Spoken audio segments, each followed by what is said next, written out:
everyone. I'm Carns, and this is Living Consciously. Well, I think a lot of people in our modern world are looking for ways to find some inner peace, to find some sense of authenticity about who they are and how they express themselves in their life. And this is not a new thing. In the ancient Vedic writings of India, they mention three paths, and they're yogic paths to self-discovery, which we would equate with to God. To discover, they always say to know the self is to know God, and to know God is to know the self. But these three paths are devotion, knowledge, and action. Now, most of us probably think of devotion and knowledge as a path to self-discovery, but most of us probably don't think action has much to do with it. But according to these ancient spiritual texts, it's just as valid a way as the other two are. Some of the greatest spiritual teachers who've ever lived in India and in Europe and around the globe have been really busy people.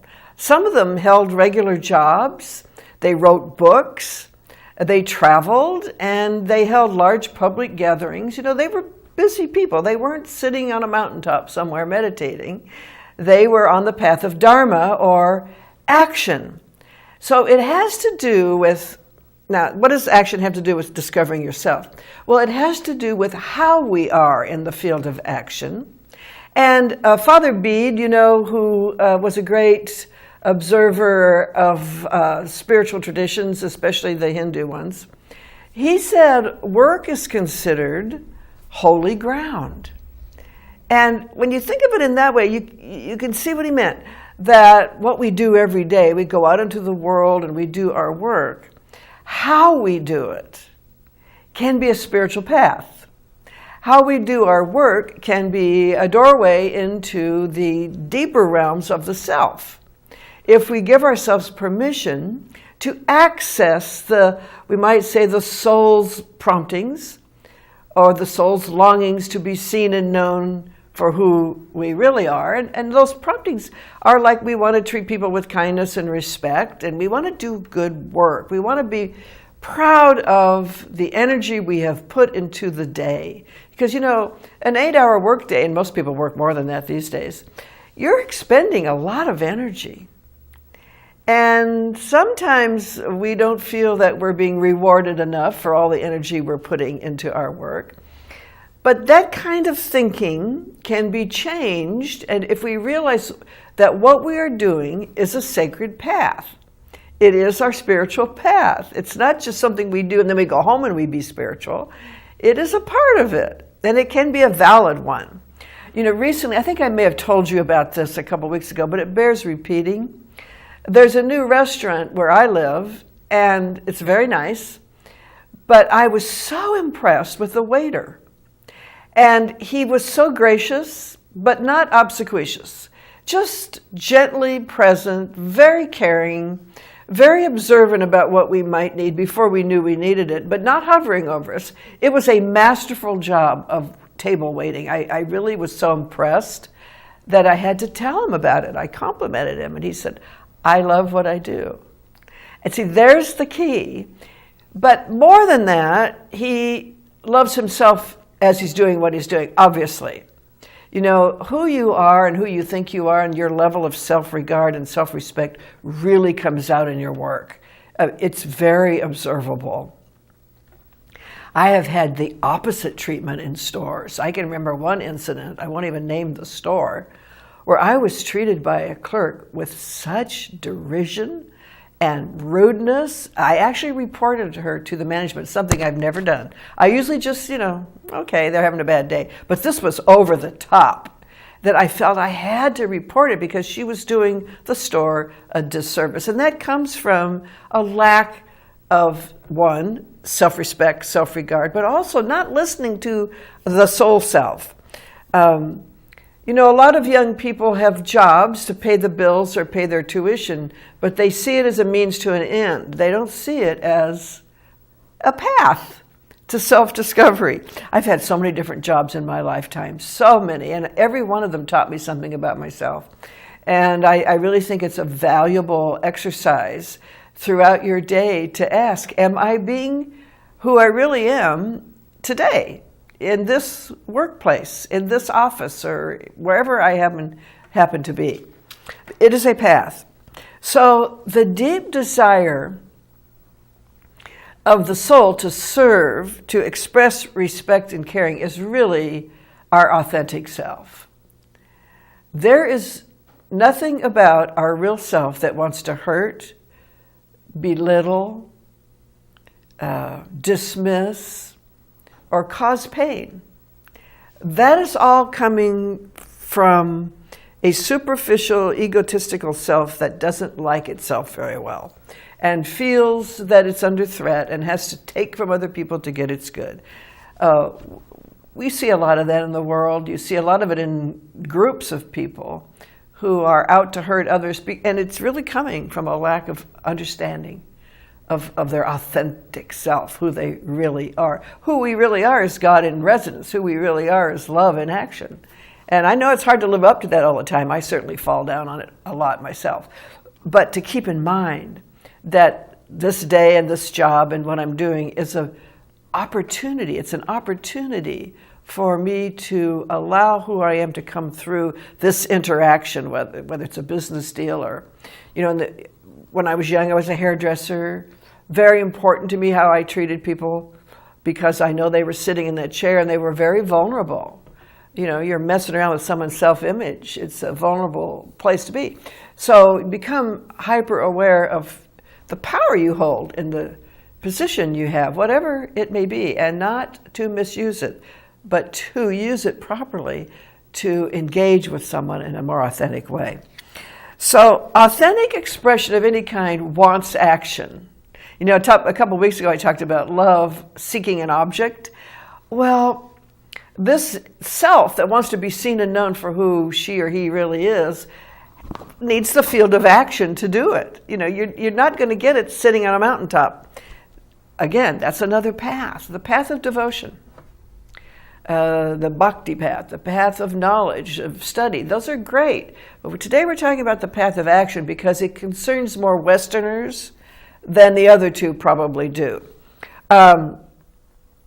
You can work the other two into your life as a Westerner. Like, for example, myself, I've done a lot of meditation and I've studied a lot. I've gained a lot of knowledge about spirituality and other and related subjects.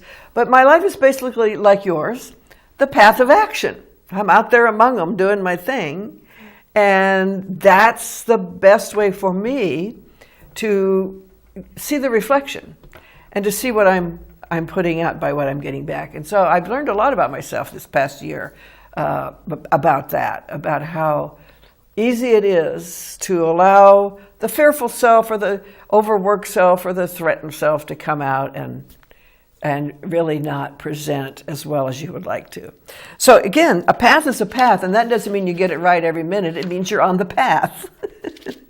And you've chosen this path to work out issues and to advance, to become more authentic.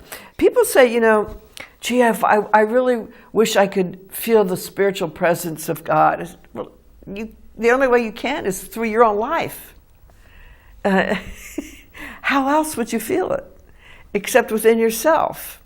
When something beautiful arises in us, it really is that presence, individualized as us. You know spirit by your own aliveness and in your own ability to love. That's if you want to put it, God-given. Giving it in the moment, if you will. So the path doesn't have to be, in fact, it can't be separate from the rest of our life. Otherwise, it's not a path. It's a part-time exercise and whatever. So the world of action or work is the perfect arena for Westerners to feel the presence of the higher self. And if you want to call that God, you can. But there is a higher self. There is a you and a me that's greater than anything we've ever identified ourselves as. It has a universal quality to it, an infinite quality to it, but it's the good self. It holds nothing against anyone, and it does no harm. But the only way, for Westerners, the arena of work is a really good path to discover that self, because you can certainly see when you're not doing it. Now, here's another thing that happens in spiritual traditions as I'm involved in. People often stress service to the world as the only way, and it's overly stressed.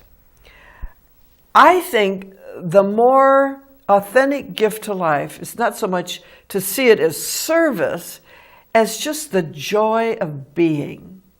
To bring a happy self into the workplace is one of the greatest things you can do for people. You know, it's catching. When I was a little girl in school, they always used to say, courtesy is contagious. So today I'm saying joy is contagious. It's catching people. It quickens people because they do have it. The joy that I might feel just by being alive is the same joy you feel. And maybe it's gone a little quiet in you because you've been overworked. You have been working not as a sacred path, but as a way to pay the bills. That's a perception that can be shifted. You see, it's not real that you're working for a paycheck. That's a perception. What's real is that you're expressing yourself and that you get paid for it. Now, no one can ever pay you what you're worth. Believe me, none of us get paid what we're worth, not in truth. It's nice to get the paycheck. It facilitates life in the Western world.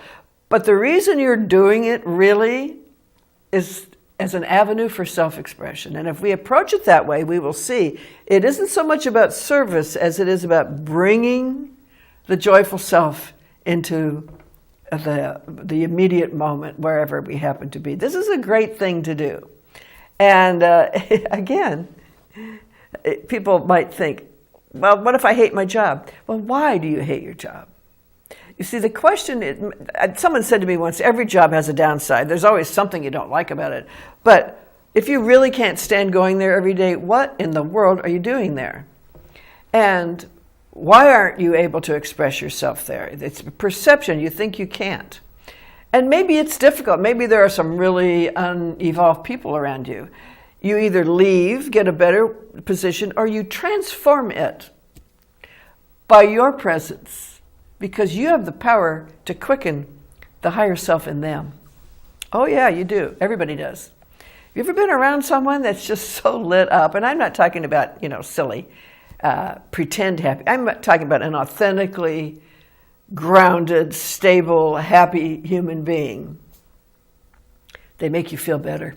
They make you feel safer. Just in their presence, it kind of lights up the moment or even the room. You can be that person if you shift your perception of why you're there. And know this too. It's all temporary. If you think you're going to be there for 30 years, you're probably mistaken. Because most people won't. We change jobs. I remember a sociologist a few years back said the average young person today will have 12 careers in their lifetime. Not jobs, careers. And they'll be trained for it and educated, then they'll do something else. So know that whatever you're doing now is a temporary opportunity to get clear about who you are, wherever you are. And if it's challenging, if the circumstances are challenging, so much the better. When I was in ministerial training, I worked at the San Diego Flower and Plant Auction early in the morning. It's a big flower growing area of California, Encinitas, Southern California, by San Diego.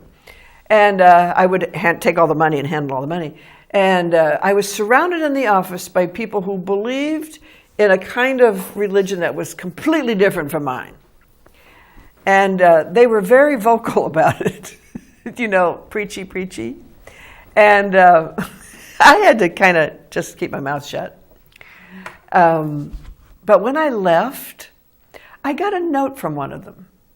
And she wrote me and said, "We all miss you because you were always so positive.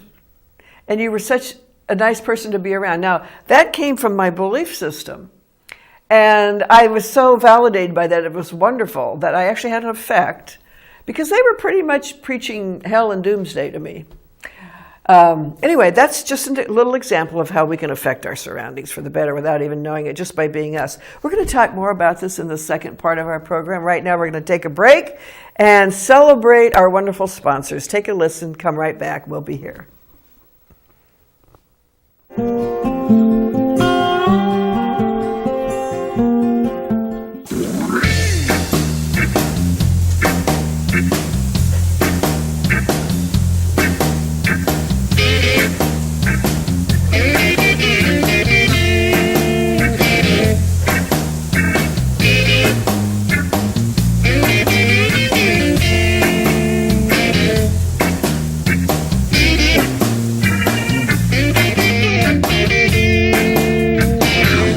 This is a national healthcare alert from the Health Hotline. If you, a family member, or a loved one suffers from knee pain and have Medicare as your primary insurance, we've got great news. You could qualify for a pain-relieving knee brace at little or no cost to you. Get free delivery, and all the paperwork is handled by our accredited suppliers at no charge to you. We also have other pain-relieving braces available for shoulder, ankle, and your back. Call the number on your screen right now to immediately receive a pain-relieving brace at little or no cost. Everybody wants cheap airfare, but where do you find it? You call Low Cost Airlines. They specialize in cheap flights, discount hotel rooms, cheap car rental rates, and with a best price guarantee. If you want the lowest prices on your airline tickets or other travel services, call now. That's right, call. That's the only way to get these rates. Experts are standing by 24/7 to get you the cheapest airfare and hotel rates available. So don't wait. Call now. Friend, do you remember when it felt good to withdraw your cash from the bank to expand a business, go on vacation, or buy a new car? Well, today, withdrawing your own cash has become a very risky business. According to the secret war, banks are now required to spy on us for the government and then report any suspicious or unusual behavior. I suggest you get the secret war free. Call the number on your screen or visit online.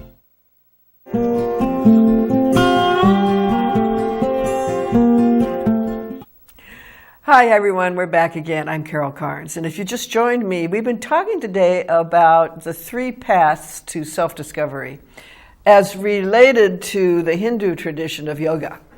And they are the path of devotion, knowledge, and action. And for Westerners like you and me, action is probably the best choice. We can work devotion in by our meditation, and we can work knowledge in by studying the great scriptures or psychology and philosophy and the related subjects. But we're going to be involved in action more than anything else because it's the nature of our life in the Western world. We have jobs, we have families, we have clubs, we have things we do, and we go out into the world of action. So what we're talking about today is what Father Bede said, that work is holy ground, that it is an arena for self-expression. It is a place, not just to get a paycheck or pay, bills, but to actually express yourself and to allow yourself to discover who you are more and more every day by how you do your work. It isn't even important what you do. It's how you do it. How you are with other people, what you allow yourself to feel and therefore express. And what we teach in modern New Thought is that we always have the promptings of the high self. By that I mean that self that's not programmed, that's not a collection of memories, that self that preceded every experience we've ever had, the real self, the whole self, always intact, completely intact, no matter what it's been through.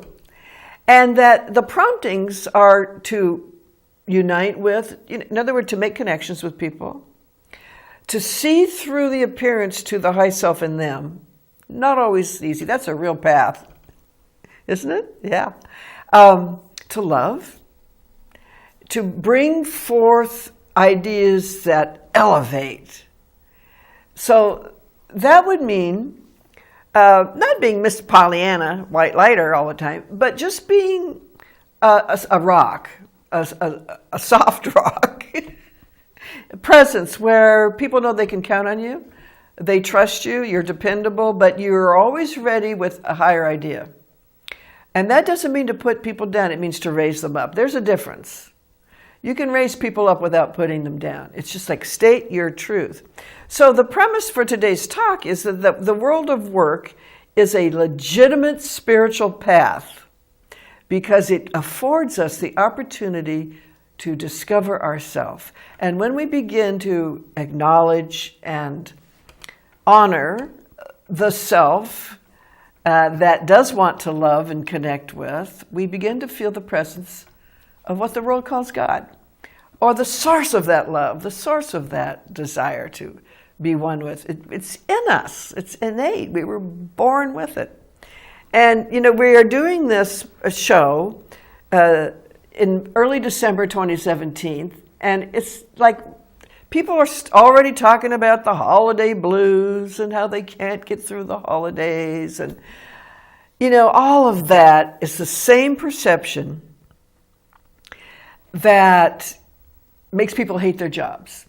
It's a perception of no one sees me, I'm all alone, all those self-denying things. The holiday blues are often about missing someone who's passed on and turning it into a huge, dark loss, when that person, if they could communicate with you, would probably say, lighten up, have a good time, enjoy your life. Don't keep mourning and grieving. And I'm talking about, long after it happened. Now, I'm not talking about when it's raw. It is difficult. But people have a perception that things could be like the holiday greeting cards. Nobody has holidays like that. Everybody has an uncle who gets too drunk or a fight that erupts out of nowhere. People have been storing up grievances and they pop out. So if we can approach the holidays like we would any other job, it's about who we are in them and what we bring to them. And this is a wonderful time to step out of your self-pity, self-denial, and show up and give to others. There's no time like the holidays that is more, energized with giving. There just isn't any other time like it. It's just the focus is on giving. So take advantage of that, I remember one year, the bank I attended, had my accounts with, they were asking for people to buy gifts for families, and the families had names and ages, and I had the most fun. I bought a bicycle for this 10-year-old boy. I never saw him. I never saw his reaction. I could only imagine it, but it put me in touch with my loving self. It put me in touch with my own generous self. And it put me in touch with the longing of my soul to give, to make happy, to spread joy, right? These are opportunities that are everywhere this time of year. There's really no excuse to be blue and to say, oh, it's such a sad time. It doesn't have to be. That's a mindset. It's like your job. It doesn't have to be hard. It doesn't have to be something you don't like. It's what you put into it. It's what you bring into it. I've got an affirmation for you. I love being wherever I am. I give my best just because I can. If you want to anthropomorphize, I guess that's a word, God, you could say she gives because she can't help herself. He gives because it's what he has to do. It's like the universe is such a givingness, and it can't do it any other way. You think about this. It cannot project the universe into being without giving it away in a way. You get what I'm saying? Without giving it out. And it's the same thing with nature. Look at nature. Trees give fruit. The ground gives flowers. The air gives rain. The sun gives light. It's all giving, giving, giving, giving, giving. Are we apart from that? Have we taken ourselves out of that and are standing still saying, I don't have enough?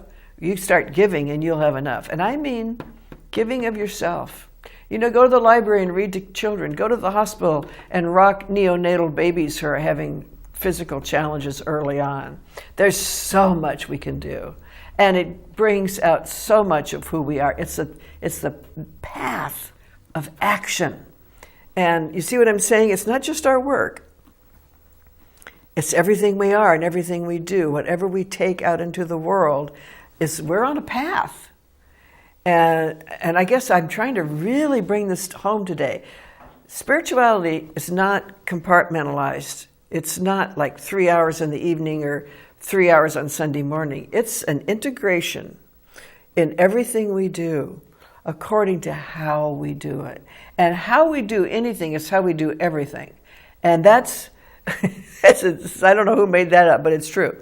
That it's all about who we think we are and bringing a higher expression into it. And when we do that, even if we're feeling down and a little blue, it'll raise us up. See, here's the thing I talked about earlier about how you can quicken other people with your good attitude, your joy and your love. You can quicken yourself. You can. By doing something that you don't think you feel like doing. Right? You know what I'm saying? And it actually quickens you and raises you up. We are in charge. We are the master of our own inner life. And it's very important that we keep ourselves stayed on the good, the true, and the beautiful, as it has been said. So if you want to know more about this teaching, please come to the Mesilla Valley Center for Spiritual Living. We meet on Sunday at 10:30, and it's a wonderful little experience. And I talk like this, and we do some discussion and a little meditation together. And it's really a great way to start your week on Sunday morning at the Community Center in the little village of Mesilla. Also, access is on our website, www.mvcsl.org. It's right there. Or you get on my website, carolcarns.com. I've got things on there. I write a daily blog, and you can read them on my website. I think you'll find them interesting. You can donate to us via PayPal on our website. We really appreciate all of your wonderful, generous gifts because we rely on them. We're a nonprofit. All right, I think that's about it. Have a wonderful holiday. I will see you again soon, I hope. Tell your friends about this program. And if you live in Las Cruces, you can watch it on Saturday morning on the Las Cruces channel. All right, till we meet again, peace and blessings. Stay tuned in.